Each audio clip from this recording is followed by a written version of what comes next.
Welcome to the Alcohol Minimalist Podcast. I'm your host, Molly Watts. If you want to change your drinking habits and create a peaceful relationship with alcohol, you're in the right place. This podcast explores the strategies I use to overcome a lifetime of family alcohol abuse, more than 30 years of anxiety and worry about my own drinking, and what felt like an unbreakable daily drinking habit. Becoming an alcohol minimalist means removing excess alcohol from your life so it doesn't remove you from life.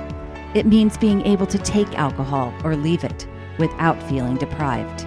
It means to live peacefully, being able to enjoy a glass of wine without feeling guilty and without needing to finish the bottle. With science on our side, we'll shatter your past patterns and eliminate your excuses. Changing your relationship with alcohol is possible. I'm here to help you do it. Let's start now. Well, hello and welcome or welcome back to the Alcohol Minimalist Podcast. With me, your host, Molly Watts, coming to you from, it is a blossoming Oregon right now. We are in the peak week of cherry blossoms here in Oregon and the Portland area specifically. You should check it out online if you haven't ever been here to see the downtown area, what it looks like along the waterfront. Our cherry blossoms are a proud part of Portland, and it's the peak week, and we are blossoming. How are you doing? Welcome to the very final episode in my March Madness series. March Madness has officially started here. The NCAA basketball tournaments have started, both men's and women's. So I am rounding up my March Madness series this week with the final episode. And it's about playing until the clock reads 0-0. So I hope that, you don't get to, it's not too morbid. I don't think it is. So let's dive in.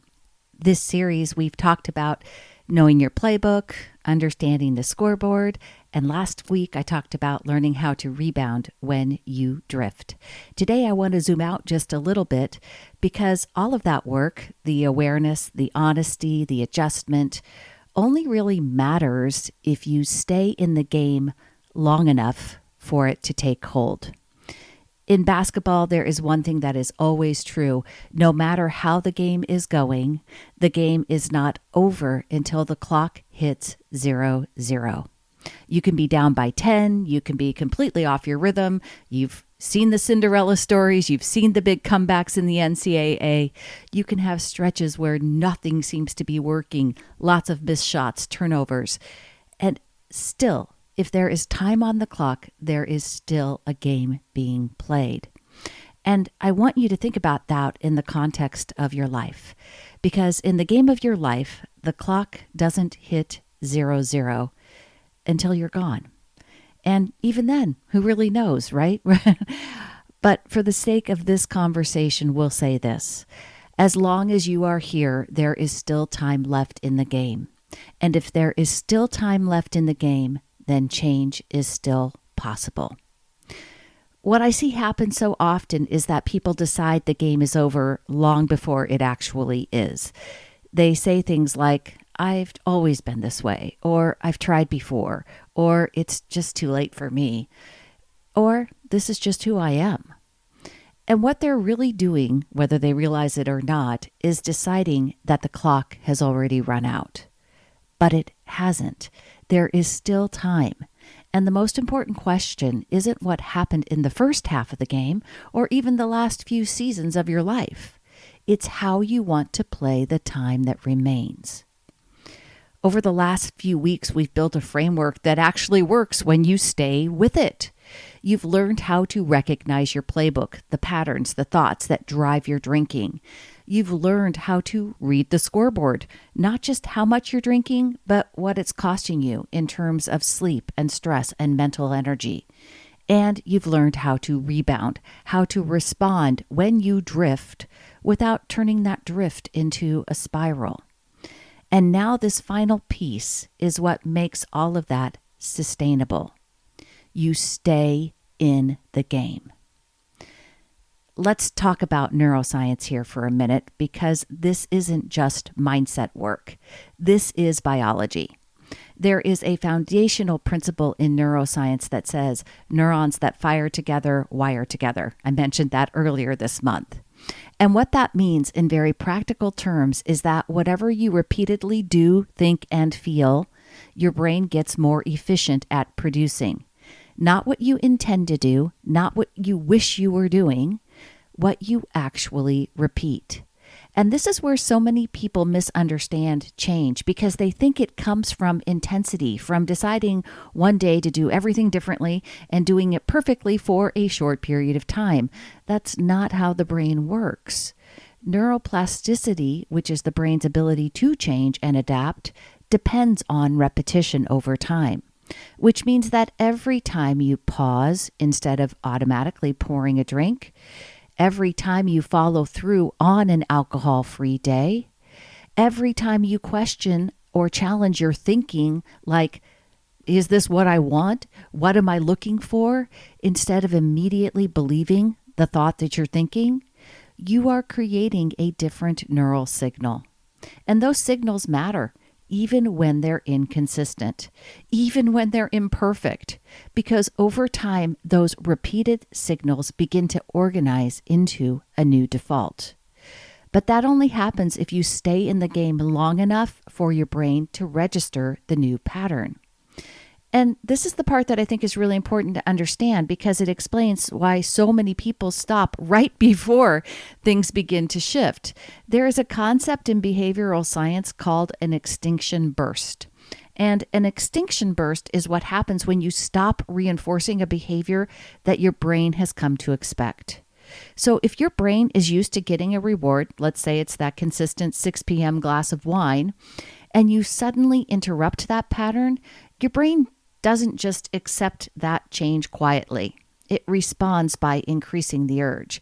It gets louder, more persistent, sometimes more uncomfortable. And that feeling, that can feel very confusing if you don't understand what's happening, because it can feel like things are getting worse instead of better. But in reality, that increase in intensity is often a sign that the pattern is being disrupted. It's the brain essentially saying, wait, this is how we do things. Why aren't we doing it the way that we usually do? And if you interpret that moment as failure, that urge, you stop. But if you understand that that moment is a part of the rewiring process, you stay. And when you stay, the intensity begins to decrease. That's the shift. There's also a longer term piece here that has to do with dopamine. We talk about dopamine all the time. And this one matters because it directly impacts how your life feels. When alcohol is used regularly, especially in consistent patterns, it increases dopamine in the short term, which is part of what makes it feel rewarding. But over time, the brain adapts to those repeated spikes. And when it does, your baseline level of dopamine sensitivity can decrease, which means that everyday life, normal evening, alcohol-free evening, quiet conversations can start to feel less engaging than they used to. Not because those things have actually changed, but because your brain has adapted to a higher level of stimulation. So when you begin to reduce alcohol, there is often a period where things can feel a little flat, a little less exciting. And again, if you don't understand what's happening, it's easy to interpret that as something going wrong.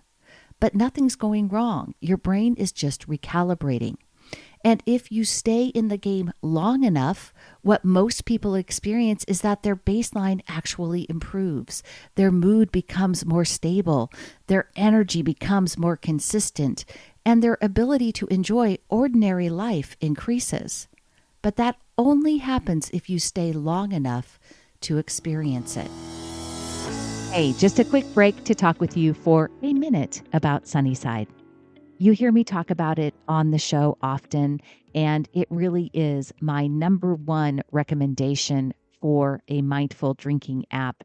People use this tool in my groups, in my classes, and they tell me all the time how much they really appreciate the fact that Sunnyside is a very positive reinforcement. And what I mean by that is that when you track your drinks, and let's just say you planned for one drink and you ended up having two. If you're honest and you track that second drink, you're not going to get a message that shames you in any way or reprimands you. You're actually going to get positive reinforcement for tracking a drink that you didn't plan on, and some ideas and some suggestions for maybe going and grabbing a snack or getting some water. Sunnyside is like having a coach in your pocket, and I love that. You can try it for a 15-day free trial. Go to www.sunnyside.co/Molly to get started today.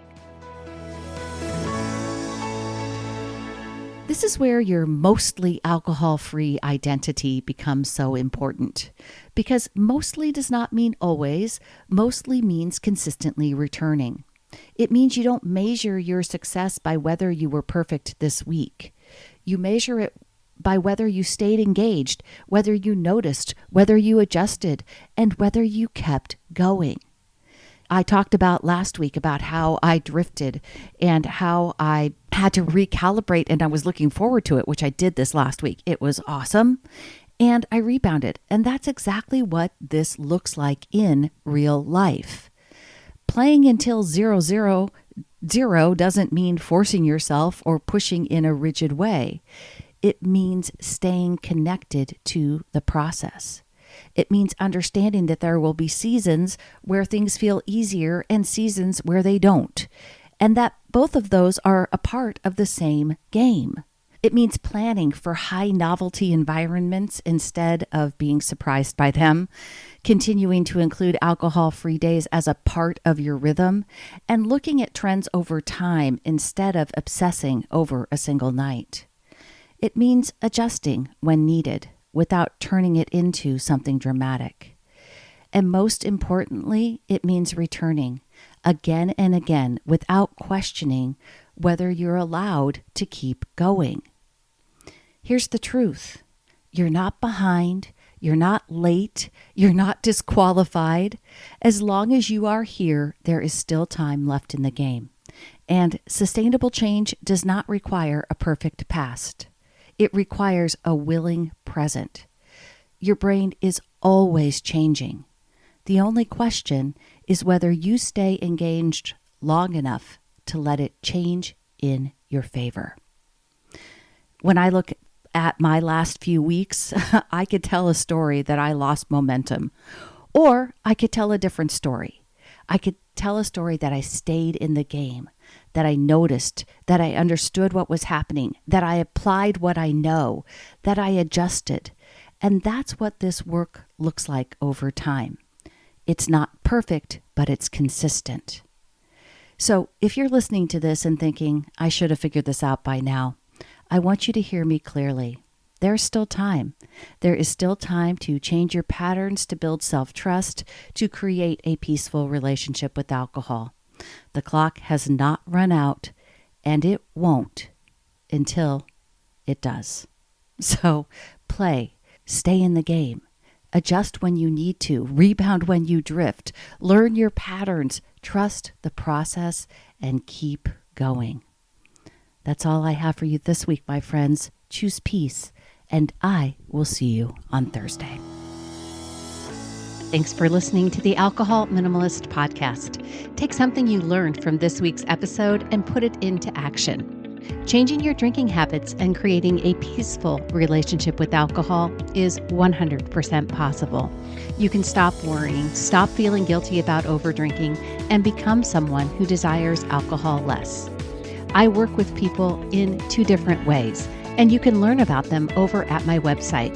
Go to www.mollywatts.com/workwithme, or reach out to me directly.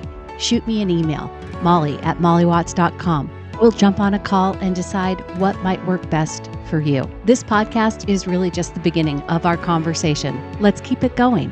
If there's one thing I know, it's that change is way easier when you stop trying to do it alone.